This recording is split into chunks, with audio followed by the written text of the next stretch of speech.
Yoshlar daftari jamg'armalari orqali ijtimoiy yordam ko'rsatish samaradorligi oshiriladi.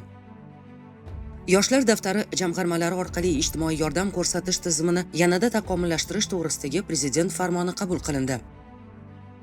Quyidagilar farmonning asosiy maqsadlari etib belgilandi. Jumladan, 16 ming nafar yoshlar daftariga kiritilgan yoshlarning doimiy daromad manbaiga ega bo'lishiga ko'maklashish. Mutolaa loyihasi doirasida ilmiy ommabop badiiy kitoblarni muntazam o'qib boruvchi yoshlarning ulushini 10% ga oshirish. Ibrat farzandlari loyihasi doirasida xorijiy tillarni o'zlashtirgan yoshlar ulushini 30% ga oshirish. Farmonga ko'ra 2026-yil 1-fevraldan belgilangan ijtimoiy yordam turlari kambag'al oilalar reyestriga kiritilgan oilalardagi yoshlarga ijtimoiy shartnoma orqali quyidagi shartlar asosida taqdim etiladi. Ta'lim olishni uzluksiz ravishda amalga oshirib borish, ta'lim jarayonida ijobiy o'zlashtirish ko'rsatkichlariga erishish, volontyorlik faoliyatini amalga oshirish, 5 tashabbus olimpiadasi doirasidagi loyihalarda qatnashish.